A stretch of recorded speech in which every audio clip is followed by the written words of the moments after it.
credit to the players. Down 2-0 in that environment, could have been very easy to pack it in and go home and say, it was a tough road game, but found a way to get one, and the power play was really the catalyst for that, and then we found a way to get two and got it into the extra frame. Having 3 days off, just more of a conventional schedule, I guess, as opposed to last year. Is that, you like that the workflow better?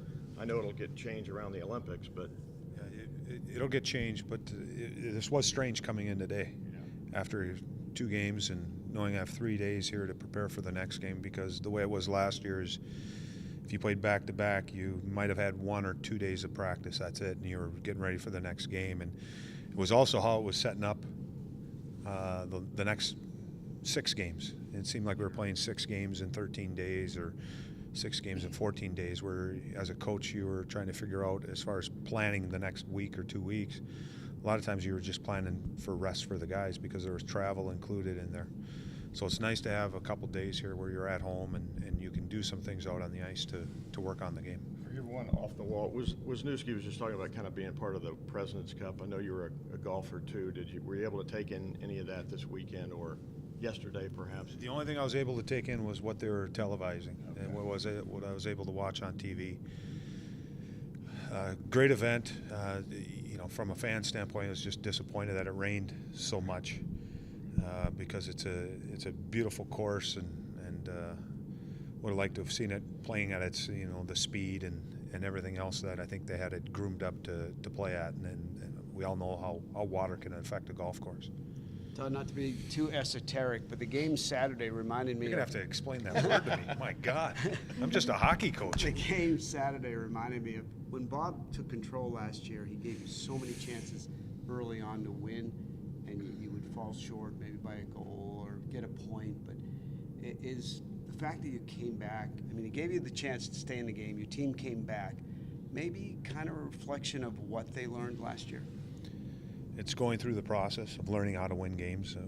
We found that out last year when we finally understood what it took to win a game, and it's game 2, and we found a way to win, which is the big thing coming out of that game. But the true test will be now is can we sustain it, our play that way, as far as learning how to win games. Did we really learn how to win games and keep ourselves in games and giving ourselves chances to win? You're kind of reaping the benefits of your division move and your conference move early on this season. I mean, your first 2 road trips, New York and Buffalo. It is, I think, what we're going to see out of the East. When we played, back-to-back games, in home and away. And if you're playing in the West, it's tough to play home and away, especially last season. You could do it against Detroit, Nashville, maybe St. Louis, Chicago, but there's just a handful of teams. Otherwise, you got a real long flight. And it's nice playing in the East. You can play just about anybody, and it's an hour, probably no more than 2-hour flight to get and play probably a dozen teams or so. Both your early games this year seem to have been played at a really quick pace. Is that the way hockey's going? Is that coincidence because of who you've played, or what's up with these fast-paced games that you've been in? Speed is, I think, sometimes your opponent and who you're playing. I think speed in the first game might have been a result somewhat of how we played. We didn't check very well. I think the Islanders are a fast team, and they'll test you that way. And the way that we played in Saturday's game against the Islanders was we were more engaged. There was more intensity in the game, and I think the more intense you are, the faster the pace is going to be. What's up with the crown? Oh, I don't know. You don't know anything about this new crown that goes along with the belt? I don't. You have nothing to do with the new crown? I have nothing to do with it. Okay. Todd, you get another 4-day break later this month, and then you don't have a break of that length until the Olympics. I mean, it's kind of an oddity. I was looking at the way some of the other teams' schedules break down. Do you like that? I mean, you almost get like another mini training camp there, 2 of them at the start of the season. It's nice at the start of the year because you can work on things in your game. You get practice time. And right now, other than Tootin being out, and we know Horton's out, but we pretty much have our whole team, so you can work on specific things. tomorrow will give us a day to probably work on specialty teams a little bit more. Coming out of the 2 games, you have to go back and look as a coach and what areas do you need to work on.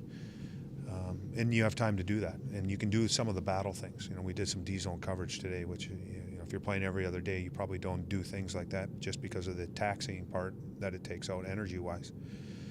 So it's nice to have that, and we'll have that. But the schedule will catch up to you quick at some point where you're going to be playing lots of games. But it's nice early on because you're going to have systematic things. And last year we had to do a lot of our coaching through video, and everyone was like that. All the coaches, all the teams were like that.